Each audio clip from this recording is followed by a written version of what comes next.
February 10th, 2023. How do our brains process pain?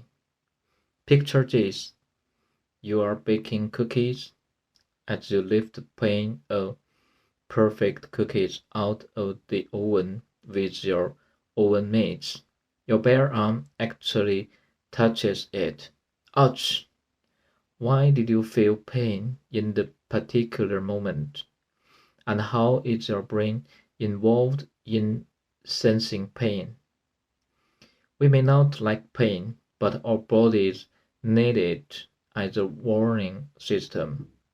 It is an important function of our brain, telling our bodies when something is wrong. Pain is a response to a stimulus. A stimulus is a thing or event that causes a reaction in the body. There are three different categories of stimuli that cause the brain to create a pain response: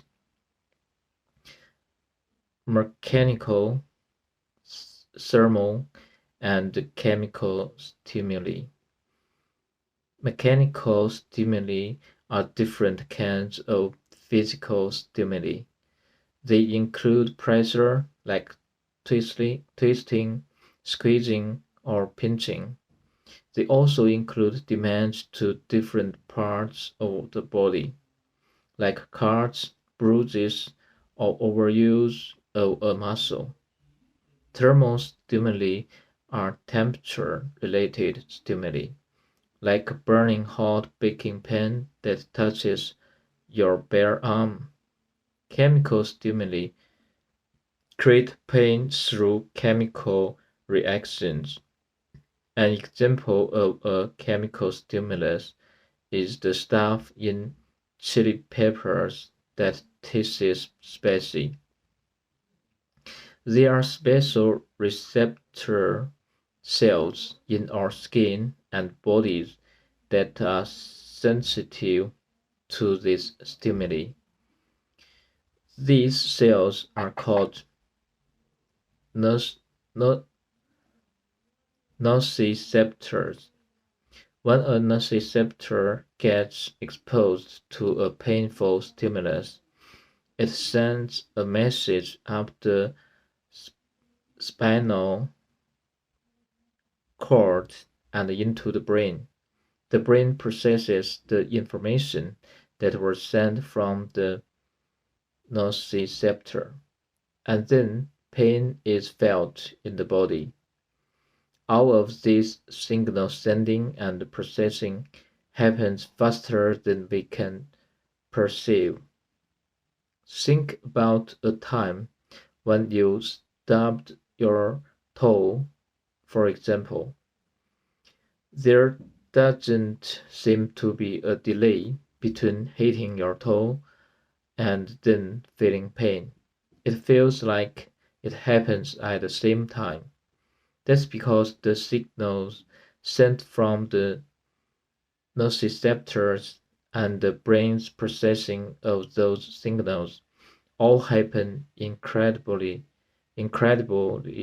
fast. Even though pain is an unpleasant feeling, it is necessary for human survival. Pain tells our bodies when something is wrong. If we have an injury, for example, pain alerts us to rest and let the injury heal. If we stand too close to a fire, pain tells us to move away before we get burned. Not being able to feel pain can be dangerous or even life-threatening. Some people are born without the ability to feel pain. These people can feel sensations like touch, but they can't feel pain. This condition is called congenital insensitivity, insensitivity to pain. For people born with congenital insensitivity to pain, they might not be able to tell if they are injured. Without feeling pain, they cannot listen to their bodies when they need to rest or heal. On the other hand, scientists have found that sometimes the brain processes pain where there isn't any actual damage or injury to the body. Here's a famous real-life story of the brain mistakenly sensing pain. A man wearing boots stepped on a nail. It went through the bottom of his shoe, and he felt like he was in horrible pain. When he got to the hospital, the doctors removed his shoe and found that the nail was actually between his toes. It hadn't gone into his foot at all. However, the visual information had tricked his brain into thinking that there was cause for alarm, so his brain perceived pain to match the experience.